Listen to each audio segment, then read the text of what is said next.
उदयपुर की ठंडी रात में सियासी पारा अचानक चढ़ा जब पूर्व मुख्यमंत्री अशोक गहलोत ने एक के बाद एक वार कर दिए। मीडिया से बात करते हुए गहलोत ने न सिर्फ बीजेपी सरकार पर निशाना साधा बल्कि मुख्यमंत्री भजनलाल शर्मा और वसुंधरा राजे को भी लेकर बड़ा बयान दे डाले। गहलोत ने कहा कि वसुंधरा राजे जब मुख्यमंत्री थी तब थोड़ा अलग चल रही थी, लेकिन बाद में संबंध ठीक हो गए। पता नहीं क्यों उन्हें घर बैठा दिया गया। वो सक्षम नेता हैं, 2 बार सरकार चला चुकी हैं। अब डर है कि कहीं भजनलाल शर्मा की भी स्थिति मुख्य सचिव सुधांशु पंत जैसी ना हो जाए।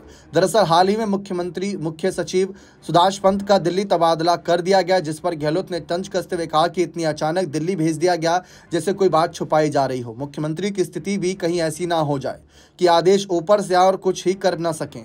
गहलोत ने सीएम भजनलाल शर्मा पर तंज कसते हुए कहा कि इनको पहली बार मौका मिला है, पहली बार में मुख्यमंत्री बने हैं, पहली बार एमएलए हैं। भगवान ने मौका दिया है, लेकिन लगता है कि वो समझ नहीं पा रहे कि करना क्या है। उन्होंने आगे कहा कि राज्य में चल रहे शहरी सेवा शिविर की कोई मॉनिटरिंग नहीं हो रही। पता नहीं ये शिविर चल भी रहे हैं या सिर्फ दिखावे के लिए हैं। विपक्ष का काम है कमियां बताना, आलोचना करना, लेकिन सरकार को ऐसे दुश्मनी की तरह नहीं लेना चाहिए। गहलोत ने वंदे मातरम के कार्यक्रम को लेकर भी बीजेपी पर हमला बोला। उन्होंने कहा कि बीजेपी का वंदे मातरम से क्या लेना देना। आरएसएस की किसी शाखा में आज तक वंदे मातरम नहीं गाया गया। इसे पहली बार कांग्रेस के अधिवेशन में रविंद्रनाथ टैगोर ने गाया था। कांग्रेस का दिया हुआ गीत है, इसे राजनीतिक मत बनाओ। उन्होंने कहा कि हमारे जमाने में बड़े कार्यक्रमों से पहले समाज सेवियों, साहित्यकारों, राजनीतिक दलों से चर्चा होती थी। अब तो बस इवेंट हो रहे हैं। सरकार का पैसा उड़ रहा है, लेकिन प्रचार बीजेपी का हो रहा है।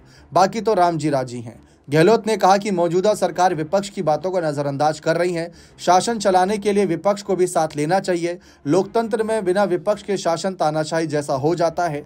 उन्होंने कहा कि प्रधानमंत्री मोदी और राहुल गांधी की जिम्मेदारी अलग है, लेकिन राज्य सरकार को विपक्ष की भूमिका का सम्मान करना चाहिए। गहलोत ने पुराने दिनों को याद करते हुए कहा कि जब भैरों सिंह शेखावत सीएम थे तब भी हमारे संबंध अच्छे थे। उन्होंने कहा था कि मेरे जीते जी कांग्रेस की सरकार नहीं आने दूंगा, लेकिन जब कांग्रेस की सरकार आई तब भी हमने एक दूसरे का सम्मान किया। आज का माहौल वैसा नहीं है। आज विपक्ष को कुछ समझा ही नहीं जाता। उदयपुर के सवीना खेड़ा में हाल ही में हुई अवैध कॉलोनी तोड़फोड़ पर गहलोत ने सरकार को घेरा। बोले, जब प्लॉट काटे जा रहे थे तब प्रशासन सोया हुआ था। अब गरीबों के घर गिरा रहे हैं। बिना नोटिस बुलडोजर चला दिया गया, लाखों का नुकसान हो गया। उन्होंने कहा कि कानून के हिसाब से कार्रवाई होनी चाहिए। पहले नोटिस दो, जवाब लो, फिर फैसला करो। आज तुम बुलडोजर चलाने पर खुश, कल तुम्हारे घर आएगा तो क्या करोगे। लेकिन जिस तरीके से अपने बयान में वसुंधरा जी की तारीफ गहलोत करते नजर आए, उसके क्या संकेत हैं? अपनी राय कमेंट सेक्शन में अवश्य रखें। बने रहे चैनल के साथ। बहुत बहुत शुक्रिया।